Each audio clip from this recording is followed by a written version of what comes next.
So kahit ano sabihin ng iba, ngayon ay business lang, ginagawa ng negosyo, bahala na sila. Kapag yun ay salita ng Diyos na hinuhusgahan nila. So hindi, ang may problema, yung nag-preach ng words of God. Ang may problema, yung tumatanggap ng words of God. Kung paano mo tanggapin yung salita ng Diyos sa buhay mo. Kung ayaw mo magbigay, huwag ka nang magsalita.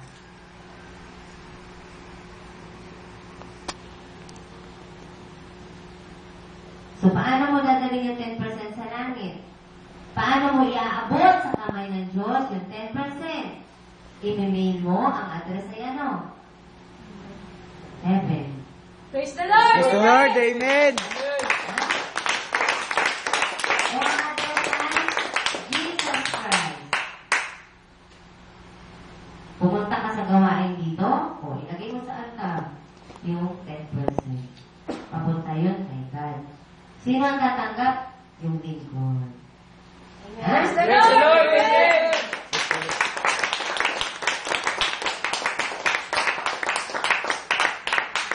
At dun sa mga naka-experience na magbigay ng 10%, meron bang nangyayari sa inyo pabalik? Praise the Lord! Amen!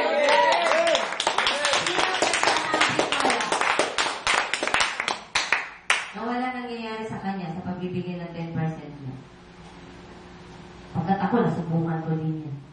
Nagbibigay ako ng 10% every 15th of the month. 15th and 30th of the month. Na-increase ako kahit 100 pesos sa aking salary. Praise the Lord! Praise the Lord! Amen! Yung talaga ako, nagbibigay ako ng 10%, alam niyo ba? 15 of the month, may 100 pesos na increase. Pagdating ng 30th of the month, salary ulit, may another 100 pesos na increase. Alam niyo ba ang sabi ko? Grabe naman si Ma'am. Mag-increase lang, ginawa pa 100, 100, kaya 1,000 na lang. Eh kasi nga, doon pinadadama ni God na talagang yung blessing niya, every payday may increase. Praise the Praise the Lord! Lord! Amen!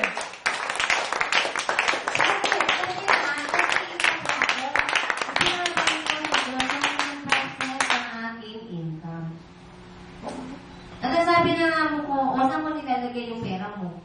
Sagot ko, pinapautang ko po. Binabayaran ko pa, opo. Utang na walang tubo.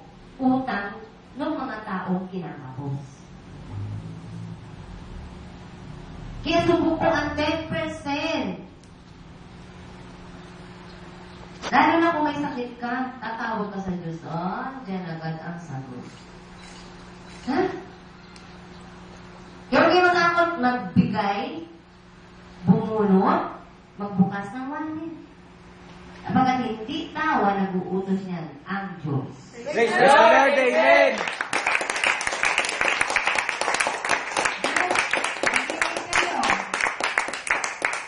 Kapag ang income mo, 100 a day, 7 days a week.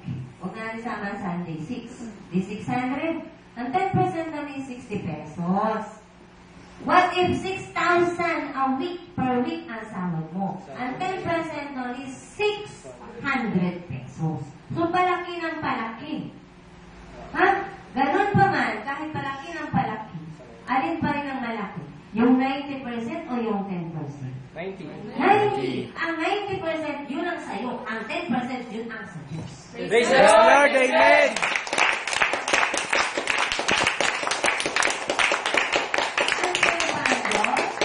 Unfair ba? Hindi. Hindi naman 50-50, di ba? Magreklamo ka kung 50-50. Sa 1,500 sa gawain, 500 sa'yo, apa? Pero ang ginawa ng Diyos, 10% lang ang para sa Diyos na kabahagi niya sa kinikita mo. Praise the Praise the Lord! Lord! Amen!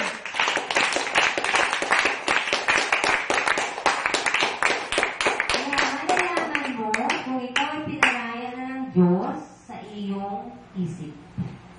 Na mali. Ang pagbibigay sa gawain ng Diyos ay magaan sa loob mong gawin. Na kahit wala nga ng pamasahe, sapagkat ang salita ng Diyos ay buhay at mabisa.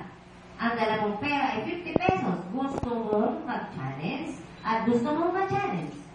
Na ang Diyos ay gagalaw sa buhay mo. Bibitawan ng 50 pesos. Bahala na ang paa mo maglakad pa uwi. Praise Praise the Lord. Amen.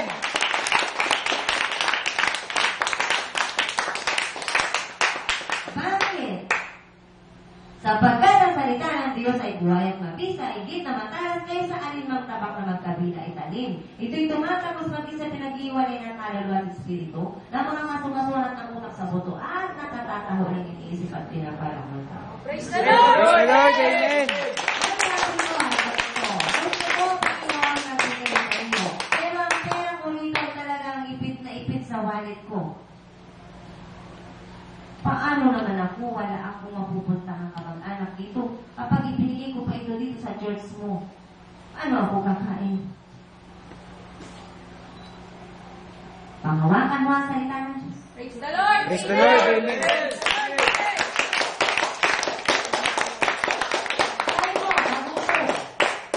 Try mo. Panginoon, susubukan ko lang ha, na magutom. Bibitawan ko itong 50 pesos para sa gawain mo. Subukan mo yan.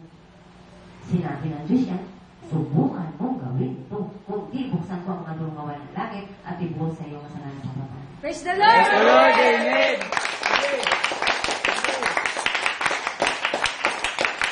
Tingnan nyo, sample ko ha, 10% sa paglilingkod sa Diyos. Ako ay full-time.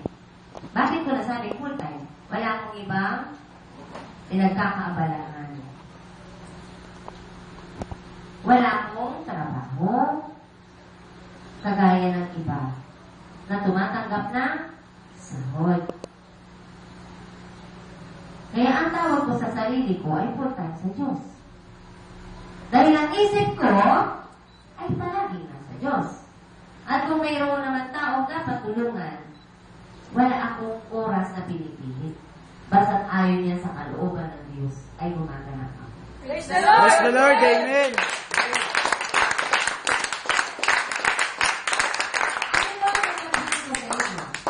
Hindi ko nararamdaman na pinababayaan ng Diyos. Praise the Lord! Amen!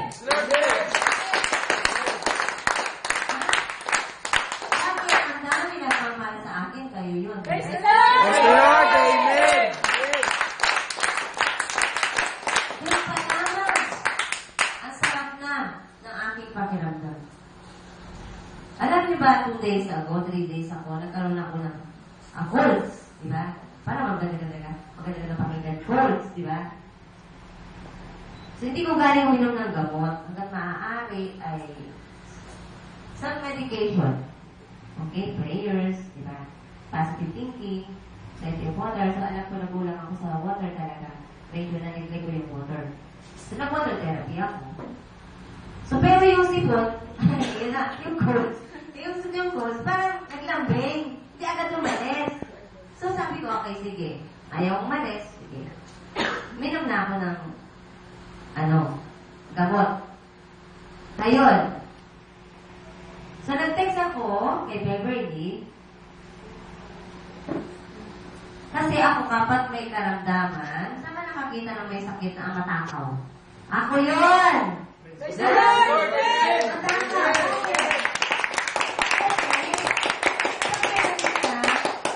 Mahina yung body mo. At para malalakas, kailangan na kumain. Di ba kayo, observe nyo kapag nagkasakit kayo, kailangan pa kayo pilitin? Di ba? Pero ako na iba, kapag ako may sakit, lalo na sakit sa akin, kakainan ko ng kakainan niya ng kung ano-ano. Ha? Kaya nagbabalik ka, bili ng ganito, bili ng ganito, bili ng ganito. Para nga daw ako nagbibili. Ha? So yun, pag inom ko ng gamot, pagkain ko ng pinabili ko, pag inom ko ng pinabili ko, nawala si sipon. Praise the Lord! Praise the Lord. Amen.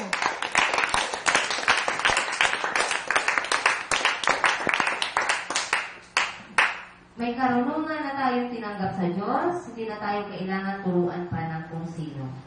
Ang nagtuturo at ang nagtuturo na sa atin ay ang karunungan tinanggap natin mula sa Diyos. Praise the Lord. Amen. Kaya hindi na tayo tatawaging mangmang. Ha? Ang mga mangmang ay yung mga tao lamang na walang kaalaman mula sa Diyos. Kaya gumagawa sila ng hindi nila alam, kaya ang tawag sa kanila ay mangmang. Pero tayo tumanggap na, may alam na tayo, may karunungan na tayo galing sa Diyos, tayo na magtuturo sa ating mga sarili at magtuturo na tayo sa ibang wala pang nalalaman. Praise the Lord. Amen.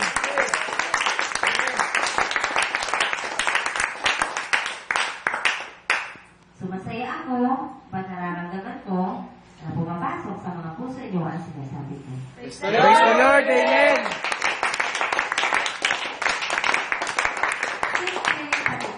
Masaya ako.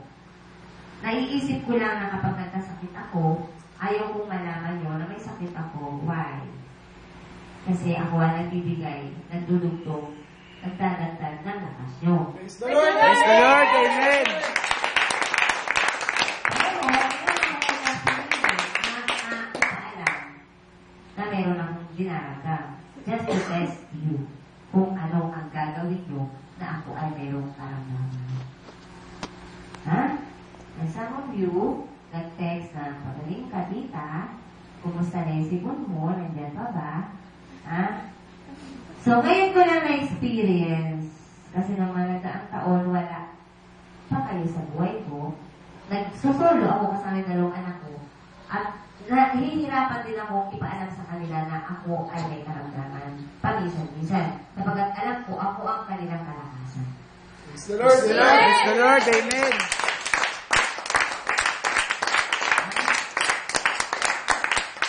So, papasalamat ako, mabilis akong gumaling dahil alam ko na dyan kayo nagmamahal sa akin. Praise the Praise Lord. the Lord. Amen.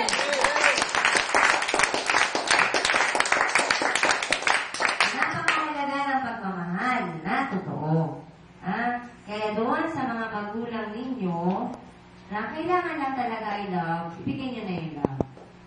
Doon sa patutuon ni Grace, sino yung may letter? Yung letter na pinagawa last Sunday. Letter to your parents, explaining them na ano yung pinago ng the voice of Jesus Christ sa inyo. Ano na kayo ngayon? Asa na mga letters nyo? Ang sabi ko sa inyo, panoorin nyo ang video. Bakit? Nandun yung mga reminders. Nandun yung words na nanineglect nyo. Paano kung yung mga walang letter ngayon ay pauwiin ko? Yan ang sinasabi ko sa inyo na napakahalaga. Kahit ako lamang ang nagsasabi niyan. Yaan ay mensahe ng Diyos na pinararating sa inyo sa pamamagitan ng isip ko at ng aking bibig. Praise the Lord. Amen.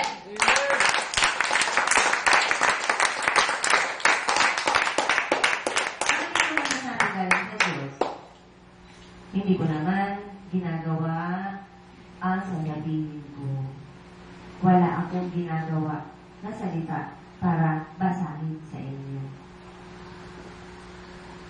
Di ba mahalaga yung letter na yun? Sino yung gumawa? Isa lang. Sino yung gumawa ng letter? Bakit maging ang aking dalawang anak ay hindi gumawa? O kailangan i-sentence sila? Gusto ko rin malaman kung ano yung nabago sa kanila. Bakit? Sila ang dapat maging unang halimbawa sa gawain ito. Baka sila ang galing sa dugo at natin. Bakit di kayo gumanap? Ibig sabihin, baliwala ang mga katagal lumalabas sa bibig ko. Paano kayo lalago? Nasa pagsunod ang pagtanggap ng himala. Praise the Lord. Amen.